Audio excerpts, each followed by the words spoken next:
بسم اللہ الرحمن الرحیم۔ السلام علیکم ناظرین میں آپ کو اپنے اس چینل جس کا نام ہے بیسک پاکستانی ناظرین اردو اس میں خوش آمدید کہتا ہوں اور امید کرتا ہوں کہ آپ سب اللہ تعالیٰ کے فضل و کرم سے خیر و عافیت سے ہوں گے۔ اللہ تعالیٰ سے دعا کرتا ہوں کہ اللہ تعالیٰ آپ کے لیے آسانیاں پیدا کرے، آپ کے علم میں اضافہ فرمائے اور آپ کو سدا خوش رکھے۔ ناظرین ہمارا ایک سلسلہ چل رہا ہے فوجداری کیسز کے حوالے سے، تو پچھلی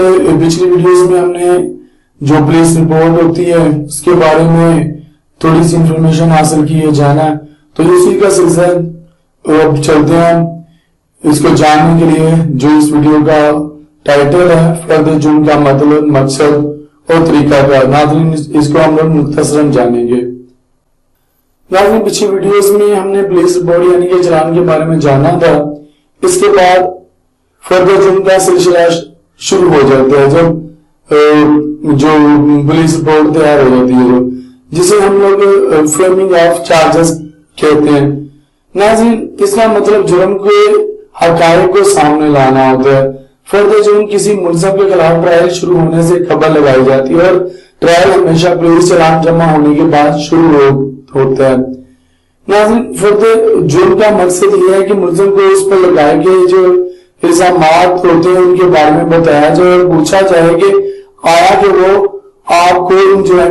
اپنے آپ کو ان جرائم کا ذمہ دار سمجھتا ہے یا نہیں۔ اس کے بعد ناظرین اس کا طریقہ کار ہے جو میں تھوڑا سا یہاں پر آپ لوگوں کے ساتھ شیئر کروں گا، وہ یہ کہ اگر ملزم اپنے اوپر لگائے گئے الزامات کو تسلیم کر لیتا ہے تو عدالت اسے ٹرائل کیے بغیر سزا دے سکتی ہے، اور اگر ملزم انکار کرے تو ٹرائل شروع کر دیا جاتا ہے۔ ناظرین تھوڑا سا میں یہاں پر آپ کو بتاتا چلوں کہ پولیس رپورٹ میں جو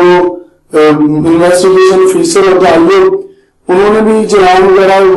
جیسا کہ میں بتایا، میں اس کو چارج شیٹ کہتا ہوں، پولیس کی چارج شیٹ کہتا ہوں، تو اس میں انہوں نے بھی اپنی طرف سے جو ان کی انفارمیشن ہوتی ہے جرم کے بارے میں وہ انہوں نے سب کچھ اس میں مینشن کیا ہوتا ہے، آپ نے ان ویڈیوز میں جان بھی لیا۔ اس کے بعد پھر جو جج صاحب ہوتے ہیں یا مجسٹریٹ صاحب ہوتے ہیں جن کی عدالت میں وہ ٹرائل چل رہا ہوتا ہے، تو وہ بھی اس کو مد نظر رکھتے ہیں، سب کچھ جانتے ہیں، وہ بھی جو فریمنگ کرتے ہیں چارجز کی جو فرد جرم عائد کرتے ہیں وہ بھی اپنی طرف سے جو ان کے پاس علم ہوتا ہے اور جو پولیس کی جو رپورٹ ہوتی ہے اس کو مد نظر رکھتے ہوئے اور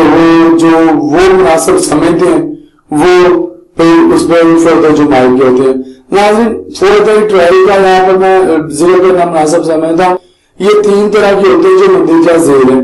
ایک ہوتا ہے وارنٹ ٹرائل، دوسرا ہوتا ہے سمن ٹرائل، تیسرا ہوتا ہے سمری ٹرائل۔ یہ جو مقدمہ چلتا ہے، یہ جو کیس چلتے ہیں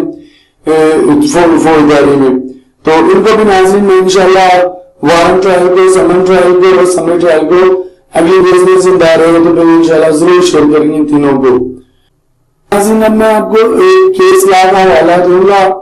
سپریم کورٹ نے اپنے فیصلہ PLD 2006 اور اس کا صفحہ نمبر ہے 153 پر یاد دیا کہ ملزم کو فرد جرم آسان فہم زبان میں سمجھائی جائے جس سے وہ خود سمجھ بھی سکے۔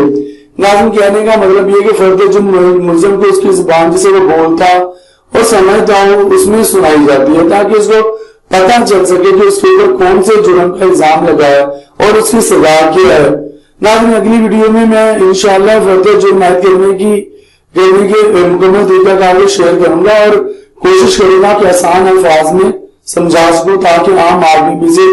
سمجھ سکیں۔ ناظرین یہاں پر میں بتاتا چلوں